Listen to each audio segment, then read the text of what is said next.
মেয়েদের চাকরি বিষয়ে কিছু বলবেন। ইসলামের পরিবার ব্যবস্থায় আচ্ছা, তার আগে আরেকটু ভূমিকা দিয়ে নিই। সেটি হচ্ছে আল্লাহ সুবহানাহু ওয়া তাআলা সৃষ্টিগতভাবে যে মেয়েদেরকে দুর্বলের কথা বললেন, এটি একদম সায়েন্টিফিক্যালি অযৌক্তিক নয়। হরমোনাল পার্থক্য আছে। ম্যাসকুইলিন যে হরমোন, মানে পৌরুষত্বের যে হরমোন, সেটি পুরুষদের মধ্যে আছে, আর নারীদের যে হরমোন সেটি নারীদের মধ্যে আছে। ফলত স্বভাবে কিছু পার্থক্য আছে।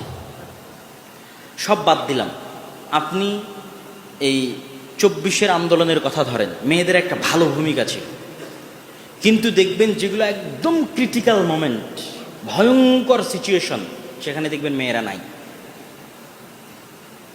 তখন ছেলেরাও চেষ্টা করতেছে মেয়েরা সেফলি বের হয়ে যাক, এবং ওই সিচুয়েশন ট্যাকেল দেওয়ার মতো অবস্থা মেয়েদের নাই, তাদের মানসিক শক্তি নাই। এই জন্য পৃথিবীতে বড় বড় অপারেশন, সার্জারি, এই জগতে যদি যান, দেখবেন যে মেয়েদের অংশ, যেমন অ্যানেস্থেশিয়া, যখন সিজার করে অ্যানেস্থেশিয়ার মেয়ে ডাক্তার খুঁজেই পাওয়া যায় না। তো এগুলো হচ্ছে বাই নেচার, জন্মগত কিছু বিষয় আছে। কিছু কিছু বিষয় মেয়েরা এগিয়ে, কিছু কিছু বিষয় ছেলেরা এগিয়ে। তো শয়তানের জন্য খুবই সহজ হয় একজন মেয়েকে ফেমিনিস্ট করা। একবার একজন মেয়েকে ফেমিনিস্ট করতে পারলে, মানে অ্যাজ এ নারী সে পুরুষের চাইতে বেশি পাওয়ারফুল, এবং এই পাওয়ার খাটানোর রাস্তা তার সামনে তৈরি হলে, অর্থনৈতিকভাবে হোক, পদের কারণে হোক, যে কোনোভাবে হোক, তখন যে ম্যাসাকারটা হয়, ওই ম্যাসাকারটা একজন পুরুষের তুলনায় বেশি ভয়ঙ্কর হয়।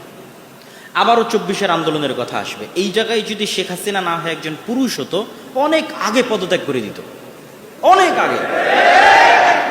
কিন্তু যেহেতু মহিলারা, তাদের শয়তান তাদেরকে যখন ফেমিনিস্ট করে, মানে সে নারী এবং তাকে পাওয়ার প্রয়োগ করার রাস্তা দেওয়া হয়েছে, অসংখ্য অর্থ দেওয়া হয়েছে, পদ দেওয়া হয়েছে, ক্ষমতা দেওয়া হয়েছে, তখন যে ম্যাসাকারটা হয় ওটা অনেক ভয়ঙ্কর, অনেক খারাপ।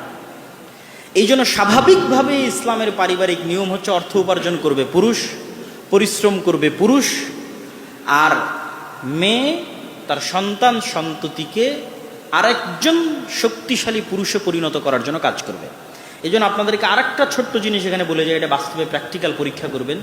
যেই নারী যত কোমল এবং যত ভদ্র, যত নম্র এবং যত পর্দাশীলা, তার সন্তান তত সাহসী, তত বীর বিক্রম, তত বীর পুরুষ।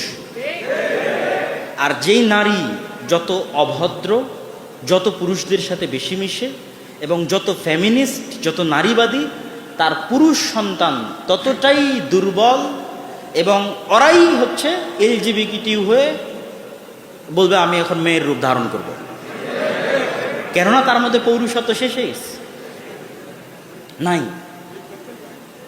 এইটা আপনি বাস্তবে পরীক্ষা করে দেখতে পারেন। আর শয়তান এই জিনিসটা চায়। এই জন্য খালিদ ইবনুল ওয়ালিদ, তারেক বিন জিয়াদ কেমন মেয়ের পেট থেকে জন্ম নিবে, যে খুবই কোমল, খুবই নম্র, খুবই পর্দাশীলা, তার পেট থেকে খুবই ভয়ঙ্কর লেভেলের বীর বিক্রম, বীর পুরুষ, বীর মুজাহিদ জন্ম নেবে। তো এই জন্য ইসলাম চায় যে মেয়েরা এই সাইডটা দেখভাল করুক, পরিবার দেখভাল করুক, সন্তানকে খুব ভালোবাসা দিক, আদর দিক, যত্ন দিক, শিক্ষা দিক, এমন সন্তান তৈরি করুক পৃথিবী শাসন করবে। আর তার বিপরীতে সেকুলার সিস্টেম চায় যে মেয়েরা ফেমিনিস্ট হোক। তাহলে মেয়েদের ফেমিনিস্ট হওয়ার একটা অন্যতম রাস্তা হচ্ছে সে চাকরি করবে, টাকা ইনকাম করবে। তখন যে ম্যাসাকার হবে, সেই ম্যাসাকার সে কন্ট্রোল করতে পারবে না, মানসিকভাবে মহিলা কন্ট্রোল করতে পারবে না, ওই ব্যালেন্সটা পুরুষ রক্ষা করতে পারে। তখন মহিলা মানুষ জালেম হয়ে যায়, অত্যাচারী হয়ে যায়। দেখবেন এক মহিলা আর এক মহিলার উপর বেশি জুলুম করে, একজন পুরুষ আর এক পুরুষের উপর জুলুম করার চাইতে একজন মহিলা আর এক মহিলার উপর বেশি জুলুম করে, শাশুড়ি বৌমার উপর, বৌমা শাশুড়ির উপর, এইভাবে মানে মেয়েরা মেয়েদের প্রতি বেশি জুলুম করে। তখন ওই মেয়ে যখন আরও বেশি পরিমাণে ক্ষমতা পেয়ে যায়, তখন সে আর ব্যালেন্স করতে পারে না। তখন সেই জুলুমটা তার স্বামীর উপর শুরু হয়, জুলুমটা সন্তান সন্ততির উপর শুরু হয়। ফলত সমাজ ব্যবস্থা এবং পরিবার ব্যবস্থায় ব্যালেন্স করার জন্য যে পুরুষ, তাকে ইনকাম করতে হবে, সে ন্যূনতম হলো ব্যালেন্স। তার মানে সব পুরুষ ভালো আমি এটি বলতেছি না, কিন্তু মোটামুটি স্বাভাবিক অবস্থায় একজন পুরুষ আরেকজন স্বাভাবিক নারীর চাইতে বেশি ব্যালেন্স করতে পারে।